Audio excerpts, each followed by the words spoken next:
"Harvest is ended and summer is gone," quoted Anne Shirley, gazing across the shorn fields dreamily. She and Diana Barry had been picking apples in the Green Gables orchard, but were now resting from their labors in a sunny corner, where airy fleets of thistledown drifted by on the wings of a wind that was still summer sweet with the incense of ferns in the haunted wood. But everything in the landscape around them spoke of autumn. The sea was roaring hollowly in the distance, the fields were bare and sere, scarfed with goldenrod, the brook valley below Green Gables overflowed with asters of ethereal purple, and the lake of shining waters was blue, blue, blue, not the changeful blue of spring, nor the pale azure of summer, but a clear, steadfast, serene blue, as if the water were past all moods and tenses of emotion and had settled down to a tranquility unbroken by fickle dreams. "It has been a nice summer," said Diana, twisting the new ring on her left hand with a smile. "And Miss Lavender's wedding seemed to come as a sort of crown to it. I suppose Mr. and Mrs. Irving are on the Pacific coast now." "It seems to me they have been gone long enough to go around the world," sighed Anne. "I can't believe it is only a week since they were married. Everything has changed. Miss Lavender and Mr. and Mrs. Allen gone. How lonely the manse looks with the shutters all closed. I went past it last night, and it made me feel as if everybody in it had died."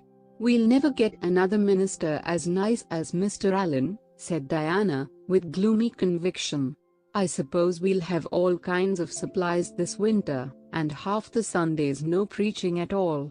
And you and Gilbert gone, it will be awfully dull." "Fred will be here," insinuated Anne slyly. "When is Mrs. Lynn going to move up?" asked Diana, as if she had not heard Anne's remark. "Tomorrow. I'm glad she's coming, but it will be another change. Marilla and I cleared everything out of the spare room yesterday. Do you know, I hated to do it? Of course, it was silly, but it did seem as if we were committing sacrilege. That old spare room has always seemed like a shrine to me. When I was a child I thought it the most wonderful apartment in the world. You remember what a consuming desire I had to sleep in a spare room bed, but not the Green Gables spare room. Oh, no, never there. It would have been too terrible. I couldn't have slept a wink from more. I never walked through that room when Marilla sent me in on an errand. No, indeed. I tiptoed through it and held my breath, as if I were in church, and felt relieved when I got out of it. The pictures of George Whitefield and the Duke of Wellington hung there, one on each side of the mirror, and frowned so sternly at me all the time I was in, especially if I dared peep in the mirror, which was the only one in the house that didn't twist my face a little. I always wondered how Marilla dared house clean that room. And now it's not only clean but stripped bare. George Whitefield and the Duke have been relegated to the upstairs hall. So passes the glory of this world," concluded Anne, with a laugh in which there was a little note of regret. "It is never pleasant to have our old shrines desecrated, even when we have outgrown them." "I'll be so lonesome when you go," moaned Diana for the 100th time. "And to think you go next week." "But we're together still," said Anne cheerily. "We mustn't let next week rob us of this week's joy. I hate the thought of going myself. Home and I are such good friends. Talk of being lonesome. It's I who should groan. You'll be here with any number of your old friends, and Fred, while I shall be alone among strangers, not knowing a soul. Except Gilbert, and Charlie Sloane," said Diana, imitating Anne's italics and slyness. "Charlie Sloane will be a great comfort, of course," agreed Anne sarcastically, whereupon both those irresponsible damsels laughed. Diana knew exactly what Anne thought of Charlie Sloane, but, despite sundry confidential talks, she did not know just what Anne thought of Gilbert Blythe. To be sure, Anne herself did not know that. "The boys may be boarding at the other end of Kingsport, for all I know," Anne went on. I'm glad I'm going to Redmond, and I am sure I shall like it after a while. But for the first few weeks I know I won't. I shan't even have the comfort of looking forward to the weekend visit home, as I had when I went to Queens. Christmas will seem like 1,000 years away. Everything is changing, or going to change, said Diana sadly. I have a feeling that things will never be the same again, Anne. We have come to a parting of the ways, I suppose, said Anne thoughtfully.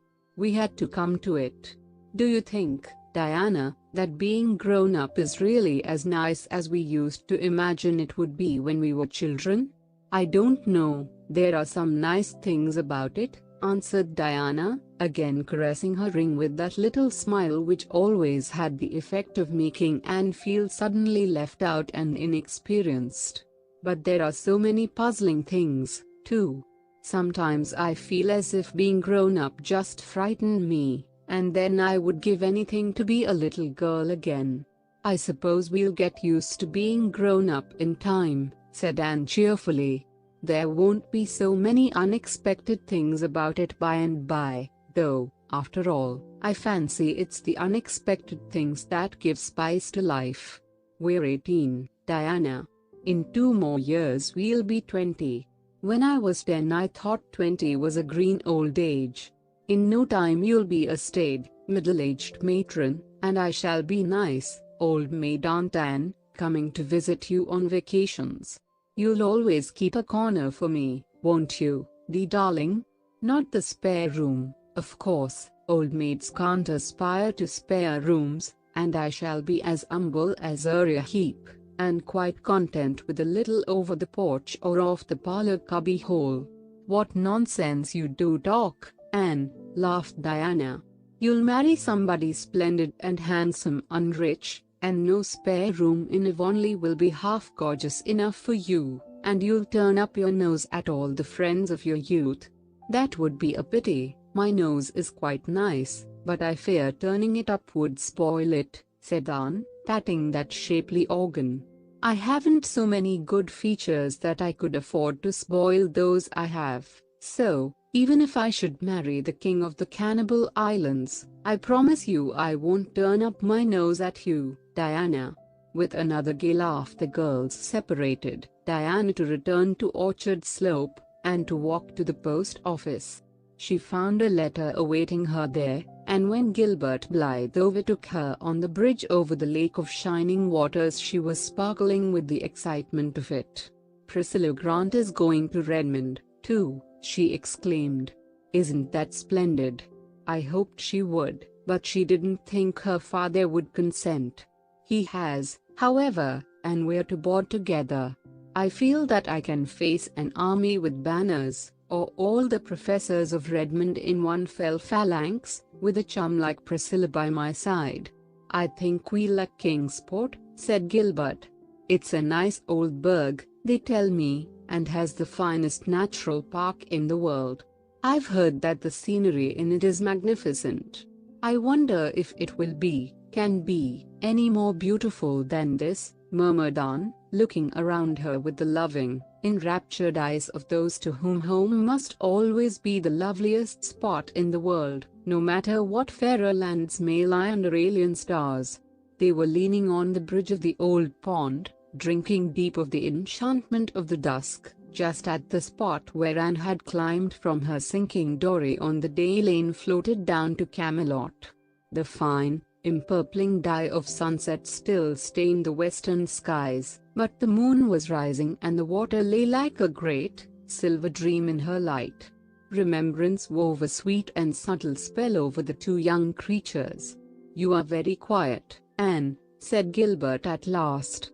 I'm afraid to speak or move for fear all this wonderful beauty will vanish just like a broken silence, breathed Anne.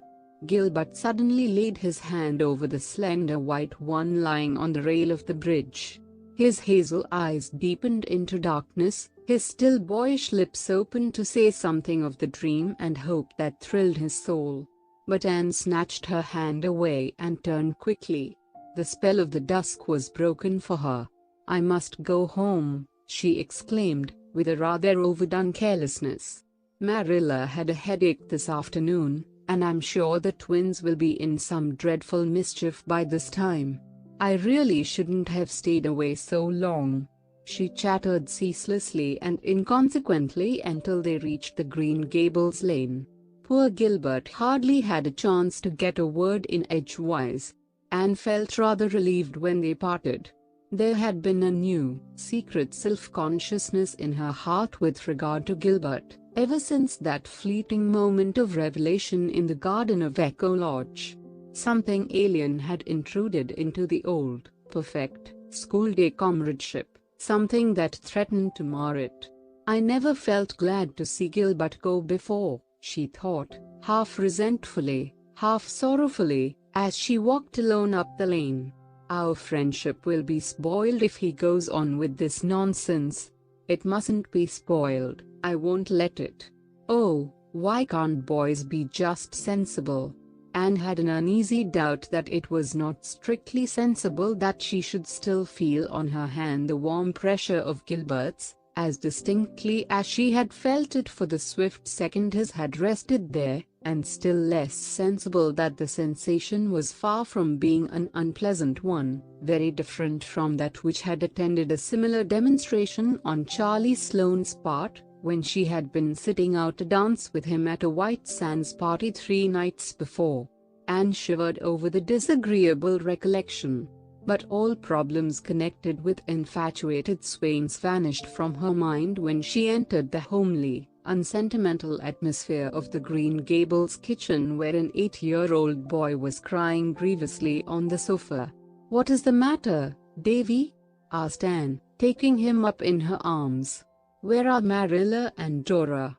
"Marilla's putting Dora to bed," sobbed Davy, "and I'm crying 'cause Dora fell down the outside cellar steps, heels over head, and scraped all the skin off her nose, and, oh, well, don't cry about it, dear. Of course, you are sorry for her, but crying won't help her any. She'll be all right tomorrow.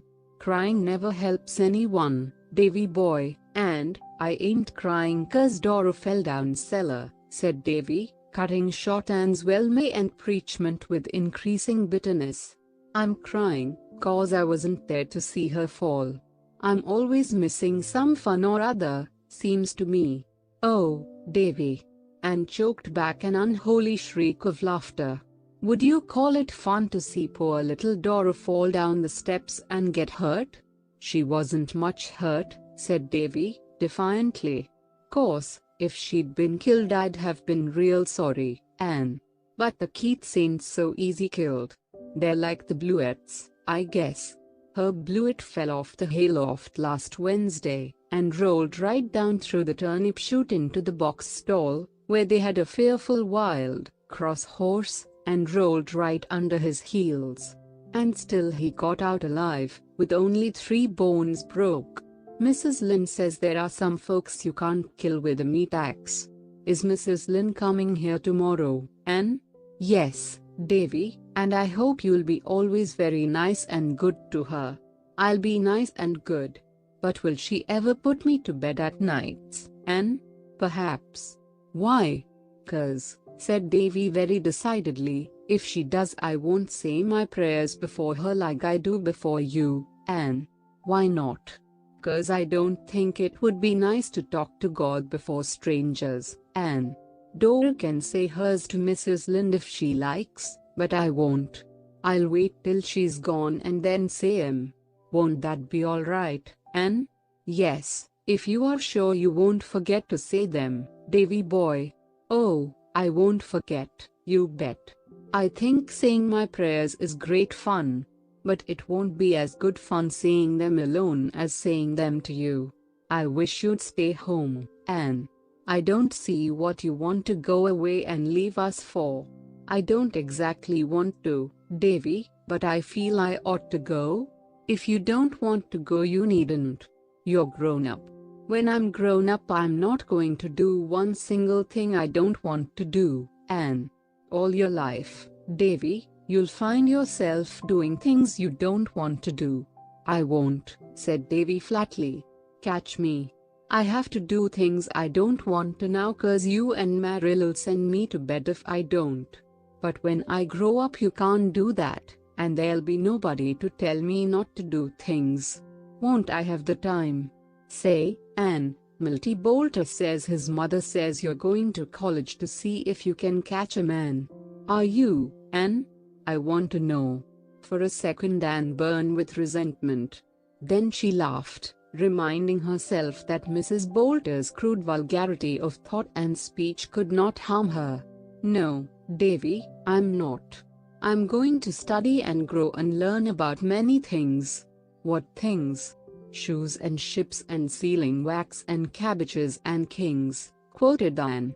But if you did want to catch a man, how would you go about it? I want to know, persisted Davy, for whom the subject evidently possessed a certain fascination. You'd better ask Mrs. Boulter, said Anne thoughtlessly. I think it's likely she knows more about the process than I do. I will, the next time I see her, said Davy gravely. Davy. If you do, cried Anne, realizing her mistake. But you just told me to, protested Davy aggrieved.